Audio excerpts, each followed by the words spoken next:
కొళికల సంజీవనం అమోఘ లీలల సారం లీలా మానుష చరితం సచ్చరితం సాయి చరితం. ఓం శ్రీ సాయిరామ్. సాయి గురుకులం కార్యక్రమానికి స్వాగతం. సచ్చరిత మానస సరోవరంలో ఈరోజు రమ్యమైనటువంటి అధ్యాయాలను మనము పరిశీలన చేయబోతున్నాం. ఎంత మధురంగా ఉంటాయంటే ఆ కథలు విన్నప్పుడు మనస్సు పులకరించిపోతుంది. బాబా కథలు లీలల్లో లీనమైనటువంటి వారికి కష్టాలనేటువంటివి గుర్తుకు రావు. కష్టాల్లో ఉన్నటువంటి భక్తులు సాయిని స్మరించగానే వారిలో దుఃఖపూరితమైనటువంటి పరిస్థితి కనుమరుగైపోయి శాంతి విరాజిల్లుతుంది.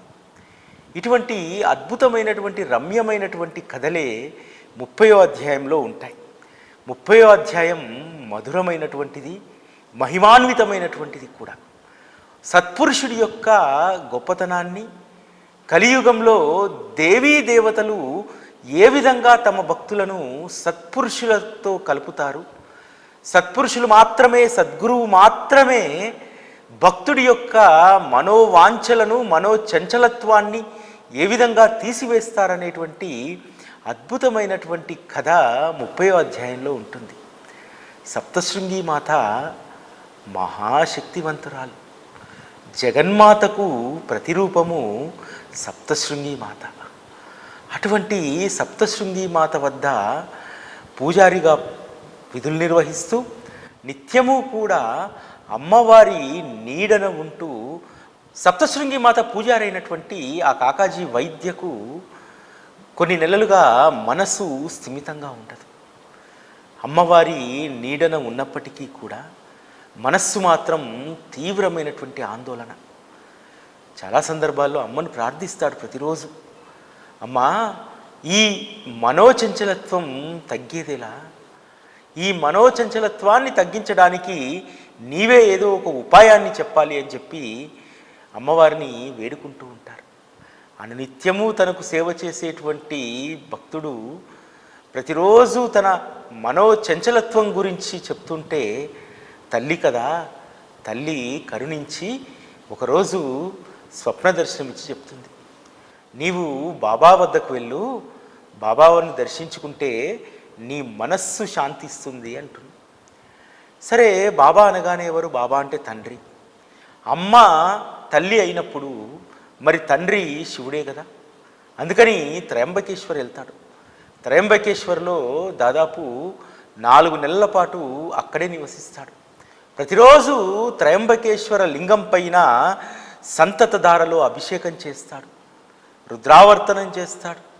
అదేవిధంగా తనకు తోచిన విధంగా శంకరుణ్ణి ధ్యానిస్తూ ఉంటాడు. అయినా సరే తన మనస్సు ఏమాత్రం కూడా శాంతించదు. మళ్ళీ తిరిగి సప్తశృంగి వచ్చేస్తారు. వచ్చి అమ్మను వేడుకుంటాడు, అమ్మా నువ్వు బాబా దగ్గరికి వెళ్ళమన్నావు, త్రయంబకేశ్వర్ వెళ్ళాను, ఆ తండ్రికి నా పైన కరుణ కుదరలేదమ్మా, అందుకని నా మనస్సును శాంతింపజేయలేకపోయాడు, నువ్వే తరుణోపాయం చెప్పాలి అని అంటే అమ్మ తిరిగి స్వప్న దర్శనం ఇస్తుంది.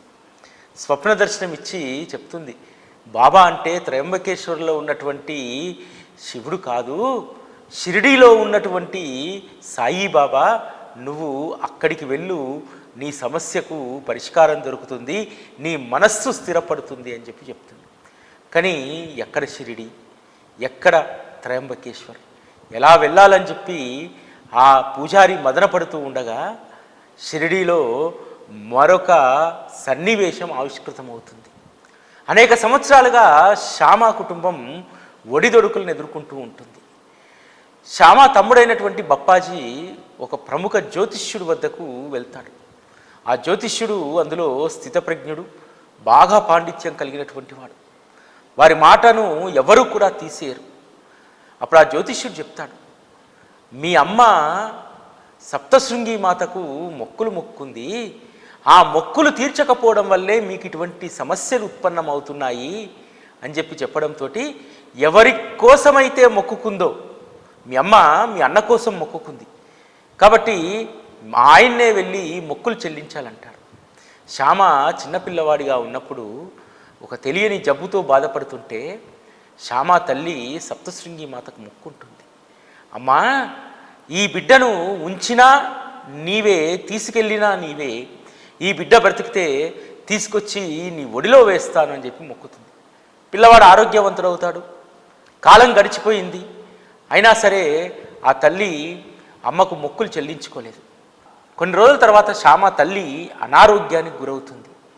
ఆమె స్తనాలపైన తామరలేస్తుంది, విపరీతమైనటువంటి దురద. అప్పుడు మళ్ళీ సప్తశృంగి మాతకు మొక్కుంటుంది. అమ్మా, నా స్తనాల మీద వచ్చినటువంటి ఈ వ్యాధిని తగ్గిస్తే నీకు 2 వెండి స్తనాలను నేను చేయిస్తాను అని చెప్పి మొక్కుకుంటుంది. ఆ మొక్కు కూడా 30 సంవత్సరాలు గడిచిపోతుంది. తల్లి మరణిస్తుంది, కొడుకులు మొక్కులు మరుస్తారు. తల్లి అంతిమ దశలో కొడుకులకు చెప్తుంది తను మొక్కుకున్నటువంటి మొక్కులను తీర్చమని చెప్పి. అమ్మవారి మొక్కులు చెల్లించకపోవడంతో కొంత ఆ కుటుంబంలో అశాంతి, అనుకోనటువంటి పరిస్థితులు ఎదుర్కోవడం ఇవన్నీ జరుగుతూ ఉన్నాయి. బప్పాజీ అన్నకు వచ్చి చెప్తాను, నువ్వు ఎట్లయినా సరే మొక్కులు చెల్లించాలంటే. శ్యామ ఎప్పుడూ కూడా నిత్య సంతుష్టుడిగా ఉంటాడు. ఎప్పటి నుంచి? ఎప్పుడైతే బాబా సహచర్యం కుదిరిందో అప్పటి నుంచి తను నిత్యము సంతోషంగానే ఉంటాడు. తనకి ఉన్నటువంటి ఆ పరిస్థితి కానీ, లేమితనము కానీ అవేవీ కూడా శ్యామకు పట్టవు.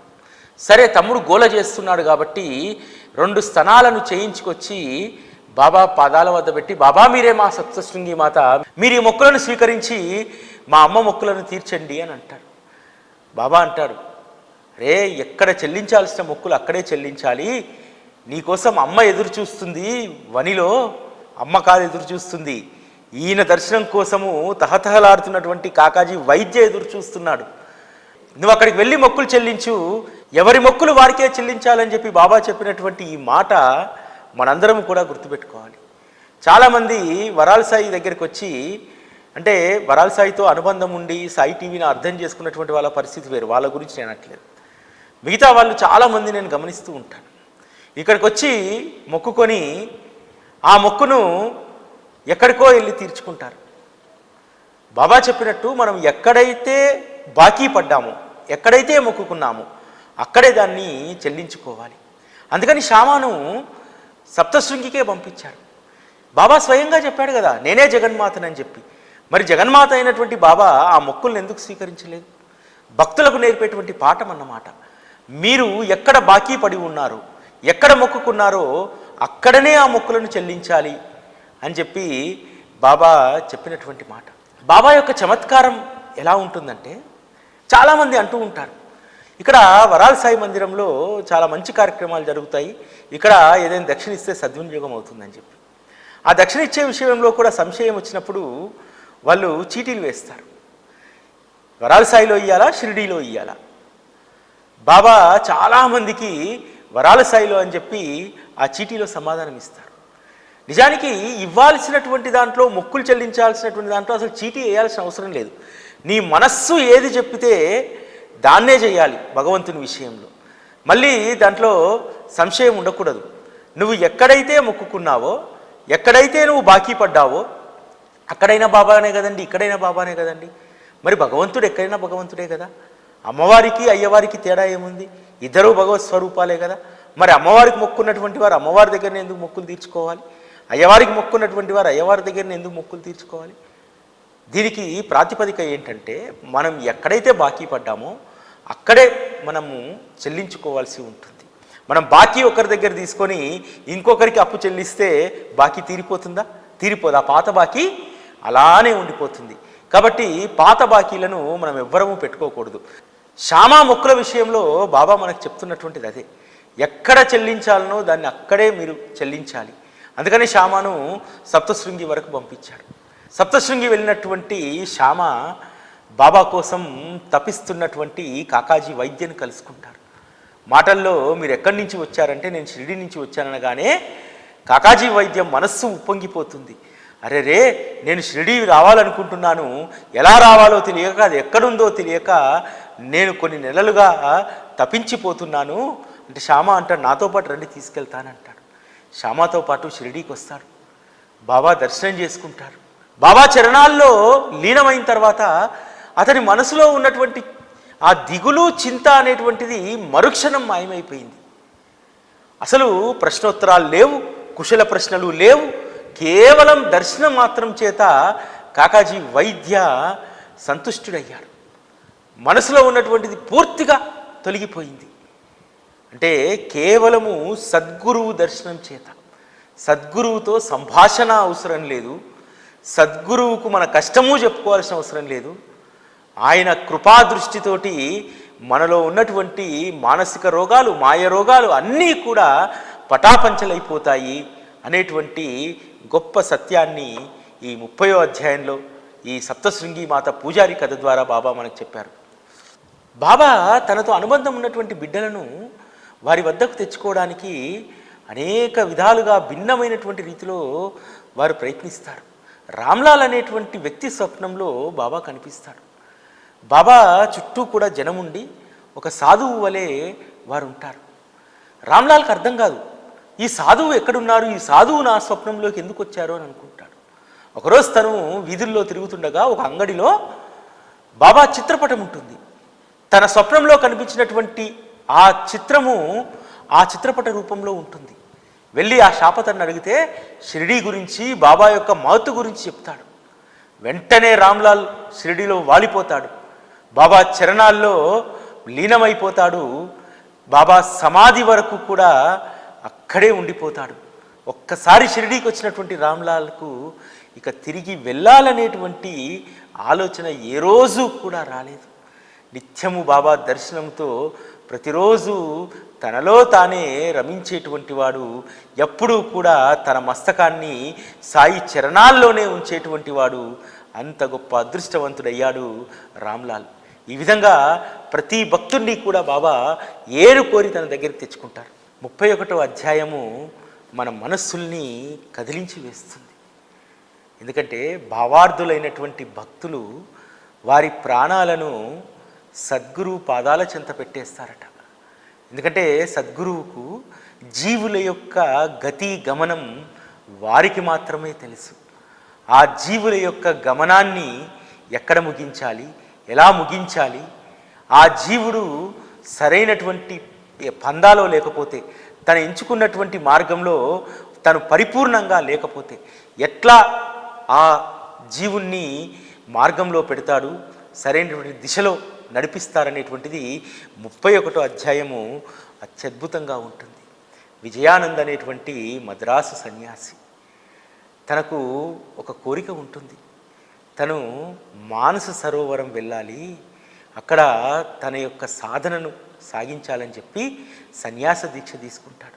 ఆ ప్రయాణంలో భాగంగా తను ఒక స్నేహితుడు చెప్పడంతో షిరిడీలో సాయిబాబా అనేటువంటి మహాత్ములు ఉన్నారు, వారిని దర్శిస్తే మనస్సు శాంతిస్తుంది అని చెప్పి షిరిడీకి చేరుకుంటాడు. అక్కడే హరిద్వార్లో ఉంటున్నటువంటి సోమదేవస్వామి ఈ విజయానంద్కు పరిచయం అవుతారు. సోమదేవస్వామిని అడుగుతారు, తను మానస సరోవరం వెళ్ళాలి, ఎలా వెళ్ళాలి, దారి ఏమిటి అంటే, గంగోత్రికి 500 కిలోమీటర్ల దూరంలో ఉంటుంది, అందున అక్కడ అది మన భాష కాదు, భూటాన్ దేశస్తులు ఎక్కువగా ఉంటారు, వారు విదేశీయుల్ని అనుమానించి ఊచకోత కూడా కోస్తారు, అక్కడికి వెళ్ళడం అనేటువంటిది, అక్కడ ఉండడం అనేటువంటిది ఒక సాహసమే అంటే మనసుకు భయం పట్టుకుంటుంది. తన జీవితంలో తను మానస సరోవరానికి వెళ్ళగలుగుతానా లేనా అని చెప్పి అటువంటి ఆందోళన ఉన్నటువంటి విజయానందును బాబా తన పాదాల చెంత ఉన్నటువంటి మానస సరోవరంలో సేద తీర్చారు. షిరిడీకి వచ్చి వారం రోజులు గడిచిన తర్వాత ఇంటి నుంచి కబురు వస్తుంది, తన తల్లికి ఆరోగ్యం బాగలేదని, వెంటనే తనను చూడాలనుకుంటుందని, కడచూపు చూసి తను కన్నుమూయాలనుకుంటుందని చెప్పి విజయానందుకు లేఖ వస్తుంది. ఆ లేఖ పట్టుకొని బాబా దగ్గరికి వెళ్తాడు. బాధాతప్త హృదయంతో, బాబా నా తల్లి కళ్ళల్లో ప్రాణం పెట్టుకుని ఉంది, నేను వెళ్తే తప్ప కను ముయ్యదు, తను ప్రశాంతంగా వెళ్ళదు, ఆత్మకు శాంతి కలగదు, మీరు అనుమతి ఇవ్వాలి అని అంటాడు. అయ్యా, తల్లికి అంత గారాల బిడ్డవైనటువంటి నీవు మరి సన్యాస దీక్షను ఎందుకు తీసుకున్నావు? కాషాయం మమకారాలు పెట్టుకుంటే అది శోభించదు, కాషాయం యొక్క పరువు ఎందుకు తీస్తున్నావు? నువ్వు సన్యాస దీక్షలో ఉన్నావు, మమకారాలన్నింటినీ తెంచుకున్నటువంటి వారే సన్యాస దీక్షలో ఉండడానికి అర్హులు. నీ తల్లికి జరగాల్సింది జరుగుతుంది, నువ్వేమీ దిగులు చెందకు, ఇక్కడే ఉండు అని చెప్పి తన వద్దే ఉంచుకుంటాడు విజయానందను. ఎందుకోసం? విజయానంద్ పరిస్థితి బాబాకు తెలుసు. తల్లి కాదు, మృత్యువు ఒడిలోకి వెళ్తుంది. విజయానందుకు కూడా అంతిమ గడియలు ఆరంభమయ్యాయి. అది విజయానందునికి తెలియదు. విజయానందునికి బాబా చెప్తారు, ఇక్కడే ఉండి భాగవతం చదువుకో, నీ మనస్సు శాంతిస్తుందని చెప్తారు. మానస సరోవరం వెళ్దాం అనుకున్నాడు కదా, మానస సరోవరంలో దొరికేటువంటి ప్రశాంతత, శాంతి తనకు షిరిడీలోనే దొరికింది. భాగవత పారాయణ చేయాలంటే ఏకాంతం కావాలి. మానస సరోవరం కంటే అద్భుతమైనటువంటి లెండీలో కూర్చున్నాడు విజయానందుడు. నిజంగా లెండి ఆ రోజు ఒక చిన్న కాలువ, పిల్ల కాలువ, అదొక ప్రవాహంలా ఎప్పుడూ ప్రవహిస్తూ ఉండేటువంటిది ఆ లెండీ కాలువ. ఆ లెండీ కాలువనే విజయానందుకు మానస సరోవరమైంది. 2 పారాయణలు పూర్తయితాయి భాగవతం. 3వ పారాయణ ఆరంభించినటువంటి రోజే విజయానందు అకస్మాత్తుగా కన్ను మూస్తాడు. ఆ విషయం తెలిసినటువంటి బాబా తనను ఒకరోజు అలానే ఉంచనియండి అని అంటారు. అందరూ జనులు అనుకుంటారు బాబా విజయానందుని మళ్ళీ బ్రతికిస్తాడు, ప్రాణం పోస్తాడని. కాదు, సన్యాస దీక్షలో ఉన్నటువంటి ఆ దేహాన్ని పోలీసులు వచ్చి పంచనామా చేసి వాళ్ళే దాన్ని ఖననం కానీ దహనం కానీ చెయ్యాలి. అది ప్రభుత్వ నియమం. అవన్నీ పూర్తయిన తర్వాత అప్పుడు విజయానందుడి యొక్క దేహానికి చేయాల్సినటువంటి అంత్యక్రియలకు బాబా అనుమతిస్తారు. 100 మైళ్ళ దూరం ఉన్నటువంటి మానస సరోవరం వెళ్ళి అక్కడ తన జీవితాన్ని గడపాలనుకున్నటువంటి విజయానందునికి తన మానస సరోవరంలో సేద తీర్చి ముక్తిని ప్రసాదించారు శ్రీ సాయిబాబా.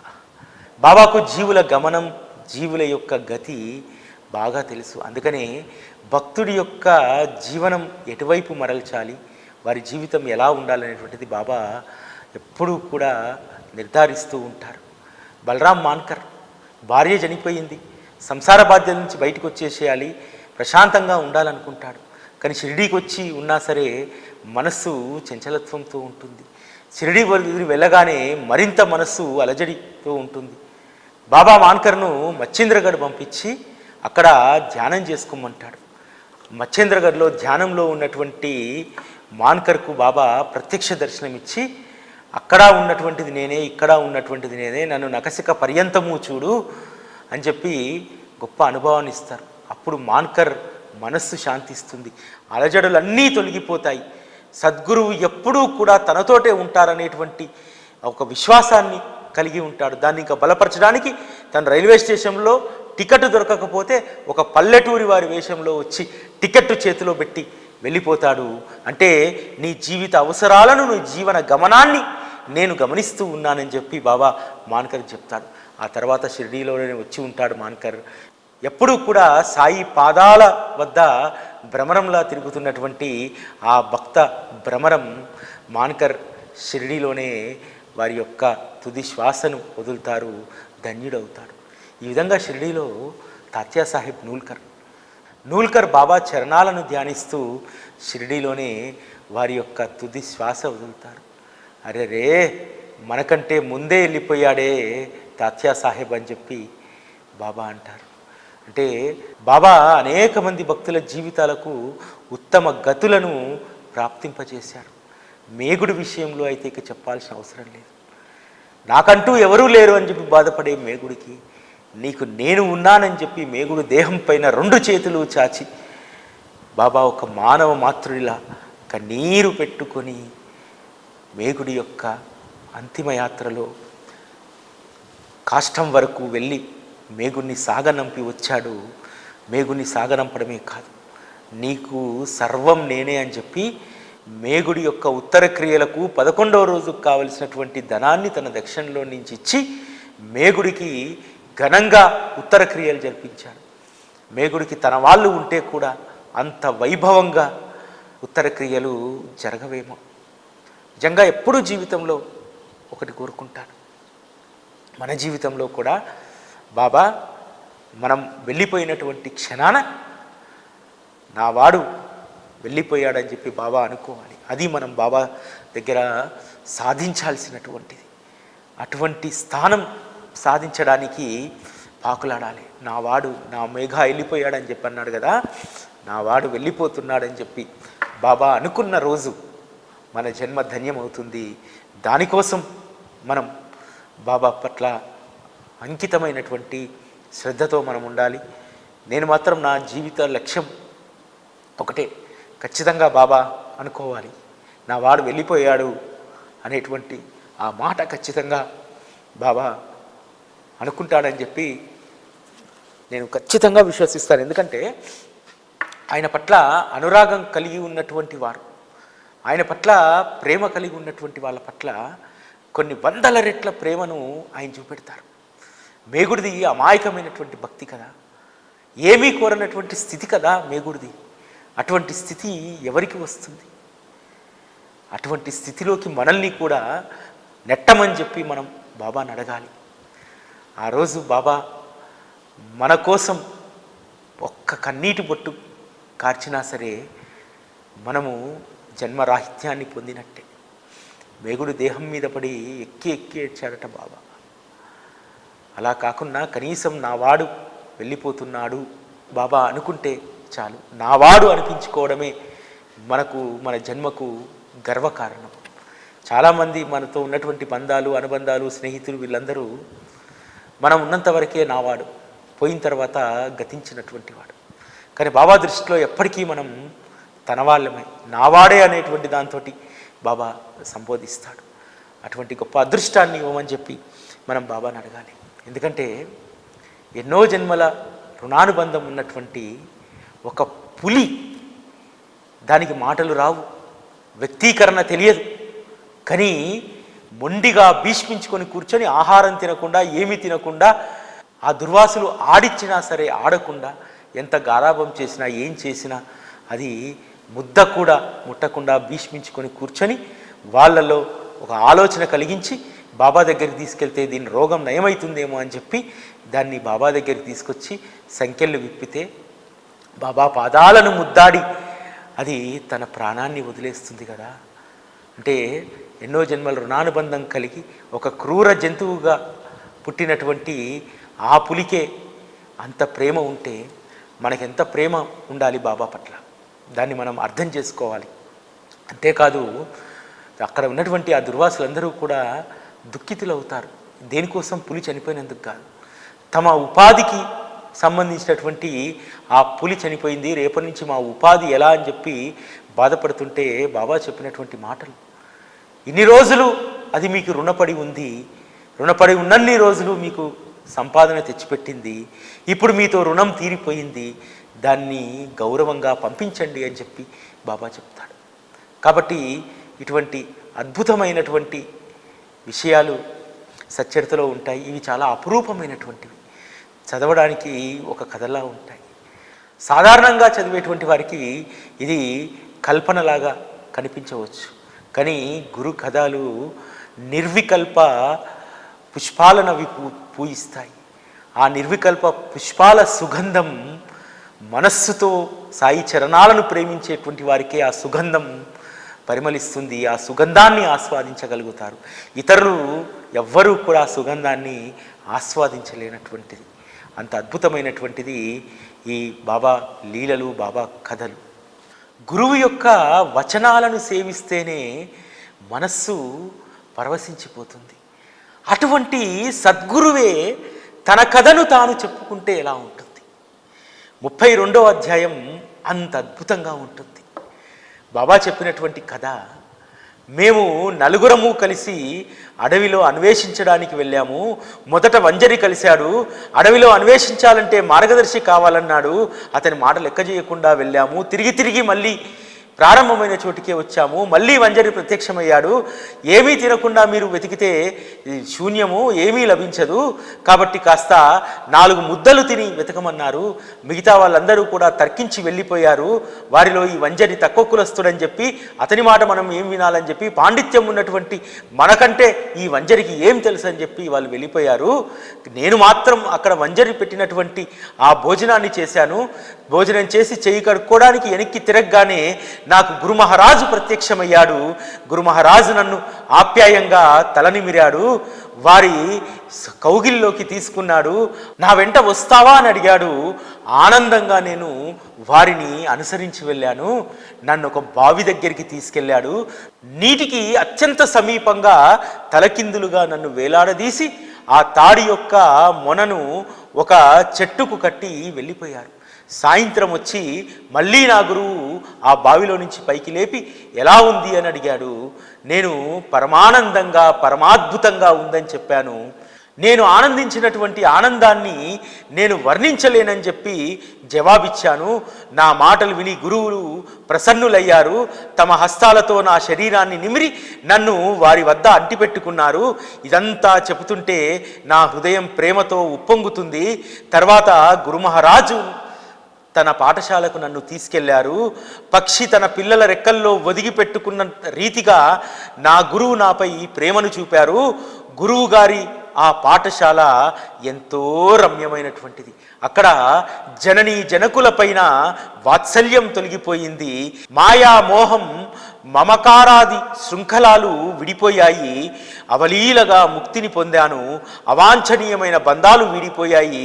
పరమార్థంలో ప్రతిబంధకమైనటువంటి ప్రవృత్తి తొలగిపోయింది. గురువు కంఠాన్ని పెనవేసుకొని వారి కళ్ళల్లో ఉండిపోవాలని అనిపించింది. వారి ప్రతిబింబం లేని కళ్ళు ఒట్టి మాంసపు గోళాలు.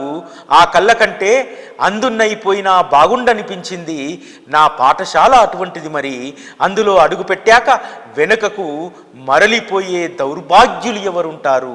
నా ఇల్లు వాకిలి తల్లి తండ్రి నా సర్వస్వం గురువే అయ్యారు. వారిని ధ్యానించడానికి ఇతర ఇంద్రియాలతో సహా మనస్సు తన స్థానాన్ని విడిచి కళ్ళల్లోనే ఉండిపోయింది. గురువు యొక్క ధ్యానమే దృష్టి యొక్క ఏకమాత్ర లక్ష్యము. ఇతరులెవరూ కూడా గురువుకు సమానమైనటువంటి వారు లేరు అన్నటువంటి భావన కలిగిపోయింది. ఇలా గురు స్వరూపాన్ని ధ్యానిస్తే మనస్సు బుద్ధి చిత్తం అన్నీ కూడా ఏకమవుతాయి. కనుక నిశ్శబ్దంగా మౌనంగా గురువుకు వందనం చేయాలి. జ్ఞానం కోసం గురువును ఆశ్రయించాల్సిన అవసరం లేదు. శూన్యమైన ఉపదేశాల కోసం దక్షిణ ఇచ్చి డబ్బు పోగొట్టుకొని ఫలితంగా పశ్చాత్తాపడమే అవుతుంది తప్ప నిగూఢమైనటువంటి గుప్త జ్ఞానం తమ వద్ద ఉన్నట్టు ప్రగల్భాలు పలికేటువంటి వారు ఏమాత్రం కూడా జ్ఞానాన్ని బోధించలేరని చెప్పి చెప్తారు. నిజంగా ఈ అధ్యాయంలో ఉన్నటువంటి ప్రతి అక్షరం కూడా మనకు గొప్ప శక్తిని ఇస్తుంది, గొప్ప ధైర్యాన్ని ఇస్తుంది. నా గురువు పాఠశాలకు మించినటువంటి పాఠశాల మరొకటి లేదు, అంత రమ్యమైనటువంటిది అని చెప్పి బాబా చెప్తారు. ఈరోజు బాబా ఒడి అనేటువంటి పాఠశాలకు మించినటువంటి పాఠశాల మరొకటి ఉంటుందా? వారి దృశ్యం లేనటువంటి వారి ప్రతిబింబం లేనటువంటి మన నయనాలు ఒట్టి మాంసపు ముద్దలే కదా. ఎల్లప్పుడూ మన దృష్టిలో వారి ప్రతిబింబమే ఉంటుందో అప్పుడు మాత్రమే మన నేత్రాలు శోభిస్తాయి, మన మనస్సు ఆనందిస్తుంది. ఇటువంటి అద్భుతమైనటువంటి స్థితిని మనం పొందాలని చెప్పి 32వ అధ్యాయం తెలియజేస్తుంది. ఈ అధ్యాయంలో ఒక అద్భుతమైనటువంటి మాట ఉంటుంది.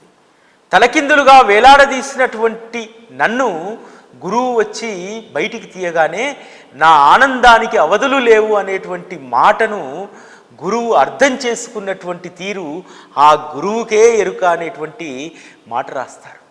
అంతేకాదు జననీ జనకుల పైన ఉన్నటువంటి మమకారాలు వ్యామోహాలు ఇవన్నీ కూడా తొలగిపోతాయి. సద్గురు చరణాలు అన్ని రకాల మోహాలను త్రుంచివేస్తుందనేటువంటి సత్యము ఈ 32వ అధ్యాయం మనకు బోధిస్తుంది. గురువే సర్వస్వము, గురువే మన లక్ష్యము, గురువు యొక్క కృపనే మన ధ్యేయంగా ఉండాలని చెప్పి 32వ అధ్యాయము తెలియజేస్తుంది. అంతేకాదు ఒక్కసారి గురు సాంగత్యంలోకి వచ్చినటువంటి వారు మరలిపోయేటువంటి వారు మరెవరూ ఉండరు. అంత దురదృష్టవంతులు, అంత దౌర్భాగ్యులు మరొకరు ఉండరనేటువంటి విషయాన్ని నిక్కచ్చిగా శ్రీ సాయి సచ్చరిత మనకు చెప్తుంది.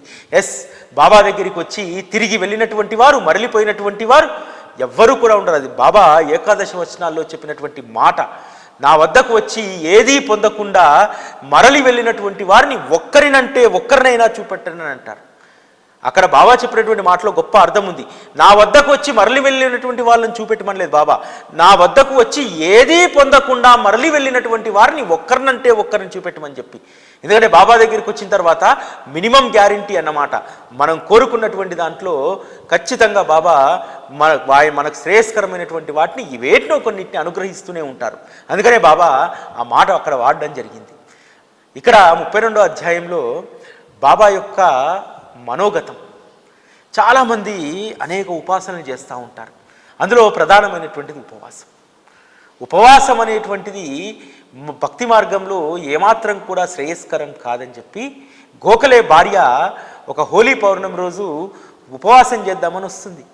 ఉపవాసం చేద్దామని వచ్చినటువంటి గోఖలే భార్యను దాదాభట్ ఇంటికి పంపిస్తాడు. దాదాభట్ భార్య ఇంట్లో ఆ రోజు వంట చేయలేనటువంటి పరిస్థితి, బయట ఉన్నటువంటి పరిస్థితి. అందుకని బాబా ఈమెను వాళ్ళ ఇంటికి పంపించి వారికి చక్కగా పోలేలు చేసి వాళ్ళకి పెట్టి, నువ్వు కూడా కడుపు నిండా తిను, ఉపవాసం ఏమాత్రము కూడా ఉపయుక్తమైనటువంటిది కాదు భక్తి మార్గంలో అనేటువంటిది అని చెప్తాడు. ఆ విధంగా గోఖలే భార్య ఉపవాసాన్ని ఇక్కడ బాబా మాన్పించి వేసినటువంటి అద్భుతమైనటువంటి ఘట్టం కూడా ఈ 32వ అధ్యాయంలో ఉంటుంది. 33వ అధ్యాయం విభూది మహిమా లీలలకు సంబంధించినటువంటిది. నిజంగా 33, 34 అధ్యాయము బాబా ఊది లీలలు చదువుతూ ఉంటే, ఊది అనగానే విభూది ఒక బూడిద. ఈ బూడిద మనిషి జీవన ప్రస్థానంలో ఆఖరి అంకం అన్నమాట. ఆఖరి అంకంలో నీ శరీరం కాలిపోయినప్పుడు వచ్చినటువంటి ఆ విభూదే, ఆ బూడిదనే బాబా జీవులను బ్రతికించడానికి ఉపయోగించాడు. మనిషి చివరిగా మారాల్సినటువంటిది బూడిద రూపంలోకే కదా. అందుకనే ఎప్పుడూ కూడా మనిషి ఆ ఎరుకతో ఉండడానికి విభూది అనేటువంటి ప్రసాదాన్ని బాబా భక్తులకు అనుగ్రహించారు. బాబా విభూది లీలలు ఎంత అద్భుతమైనటువంటివి అంటే, షిరిడీలో ఉన్నటువంటి భక్తజనం బాబాను ఆశ్రయించినటువంటి వారికి వేరే వైద్యం ఏదీ తెలియదు, ఒక ఊది వైద్యం తప్ప. చిన్నపిల్లలు, పెద్దవాళ్ళు ఎవరైనా సరే ఒంట్లో నలతగా ఉంటే బాబా ముందుకు వచ్చి వారి యొక్క మోమును ముందుకు ఉంచగానే బాబా వారి బొటన వేలుతో వారి నుదుటన ఊదిని రాసేటువంటి వారు. అప్పటి వరకు ఉన్నటువంటి అలసట, అప్పటి వరకు ఉన్నటువంటి బాధ అవన్నీ కూడా పటాపంచలైపోయేది. దునిమాయిలో ఎప్పుడూ కూడా ఉండేటువంటి ఆ వెచ్చటి ఊది, అదే బాబాను ఆశ్రయించినటువంటి వారికి శ్రీరామ రక్ష. బాబా ఎప్పుడూ కూడా ఒక పాట పాడుతుండేటువంటి వారు. రాముడు వచ్చాడు బస్తాల నిండా ఊది తీసుకొచ్చాడు అనేటువంటి ఆ పాట రమ్యంగా బాబా పాడుతూ ఆ ఊదిని అందరికీ కూడా పంచేటువంటి వారట. అంత మహిమాన్వితమైనటువంటి ఊది లీలలు ఈ 33వ అధ్యాయంలో ఉంటాయి. బాబాకు సంబంధించి ఊది అనగానే కేవలం బాబా వెలిగించినటువంటి దుని ఊది మాత్రమే కాదు, ఇందులో రాసినటువంటి మొదటి లీల చాలా అద్భుతమైనటువంటిది. నారాయణరావు మిత్రుడికి ఒకరోజు అకస్మాత్తుగా తేలు కుడితే ఆ నొప్పి తగ్గడానికి ఏదైనా ఉపాయం చెప్పమనంటే నారాయణరావు ఊది పెడదామని చెప్పి చూస్తాడు. బాబా ఇచ్చినటువంటి ఊది ఇంట్లో నిండుకుంటుంది, లేదు. వెంటనే బాబా పటం ముందు అగరబత్తులు వెలిగించి బాబాను ప్రార్థించి ఆ అగరబత్తుల నుంచి వచ్చినటువంటి ఆ ఊదిని తీసుకెళ్ళి తన మిత్రుడికి రాస్తాడు. నొప్పి పటాపంచలైపోతుంది. ఆ క్షణాన నొప్పి మాయమైపోతుంది. కేవలం విభూది బాబా దుని నుంచి వచ్చినటువంటిది మాత్రమే కాదు, బాబా స్మరణ చేసి వెలిగించినటువంటి అగరబత్తుల నుంచి వచ్చేటువంటి ఊది కూడా మహామహిమాన్వితమైనటువంటిదని చెప్పి ఇక్కడ చెప్పడం జరిగింది. ఈ అధ్యాయంలోనే అద్భుతమైనటువంటి జామ్నేర్ లీల. ఈరోజు ఊది మహిమ పెరగడానికి కారణము జామ్నేర్ లీలనే. ఊది అనగానే మనందరికీ గుర్తించేటువంటి లీల మైనతాయి ప్రసవ వేదన నుంచి బాబా తప్పించినటువంటిది. అంటే ఒక భక్తుడి పైన ఎంత అటెన్షన్ బాబా పే చేస్తాడు. ఆ భక్తుడు పడుతున్నటువంటి ఇబ్బంది. నానాసాహెబ్ చందోర్కరు జామ్నేర్లో తను మమలత్దారుగా పనిచేస్తూ ఉంటారు. తన కూతురు ప్రసవ వేదన. బాబాను ప్రార్థిస్తాడు, బాబా నా కూతురి ప్రాణాలను కాపాడు. ఎందుకంటే మంత్రసాని చెప్తుంది, ఏదో ఒక ప్రాణం నిలబడుతుంది తప్ప కష్టము బిడ్డ అడ్డం తిరిగిందని చెప్తారు. ఇంట్లో ఊది లేదు. బాబాను కేవలం ప్రార్థించి కూర్చొని ఉంటారు. కానీ ఇక్కడ నానాసాహెబ్ పడుతున్నటువంటి మనోవేదన బాబా తెలియకుండా ఉంటుందా? రామ్గిరి బువ షిర్డీలోనే ఉంటున్నాడు, ఓ గోసాయి. తన ఊరికి వెళ్తానని చెప్పి బాబా దగ్గరికి సెలవు తీసుకోవడానికి వస్తే, బాబా ముందు జామ్నేర్ వెళ్ళు, జామ్నేర్లో నానాసాహెబ్ను కలిసి ఈ ఊది ఇచ్చి, ఊదితో పాటు మాధవడ్కర్ రాసినటువంటి హారతి పాటను కూడా శ్యామాతో రాయించి హారతి పాట ఊది ఇచ్చి పంపిస్తాడు. రామ్గిరి బువ తన దగ్గర అక్కడ దాకా వెళ్ళడానికి డబ్బులు లేవంటే అన్ని ఏర్పాట్లు అవే జరుగుతాయని చెప్పి తానే టాంగా నడిపేవాడై సాక్షాత్తు సాయిబాబానే ఆ రూపంలో వచ్చి నానాసాహెబ్ ఇంటి దగ్గర దింపుతాడు. ఆ తర్వాత జరిగినటువంటి ఆ లీలంతా కూడా మనందరికీ తెలుసు కదా. అసలు నానాసాహెబ్ టాంగా పంపించాలనుకుంటాడు, కానీ నానాసాహెబ్ టాంగా పంపివ్వలేదు. బాబాయే స్వయంగా తన భక్తుడి కోసం ఆ రాజ్పుత్ వేషంలో టాంగాను తీసుకొని వచ్చి భువాను అక్కడ దింపి మైనతాయి ప్రసవ వేదనను తీసివేస్తాడు. ఇటువంటి అద్భుతమైనటువంటి ఊది లీలలు 33, 34 అధ్యాయాల్లో ఉంటాయి. సచ్చరితలో ఉన్నటువంటి మరిన్ని మధురమైనటువంటి ఊది లీలలకు సంబంధించినటువంటి ప్రస్తావన రేపటి కార్యక్రమంలో చేసుకుందాం. ఇది ఈరోజు కార్యక్రమం. మళ్ళీ రేపటి కార్యక్రమంలో కలుసుకుందాం. అప్పటి వరకు సెలవు. నమస్కారం. అక్షర గుళికల సంజీవనం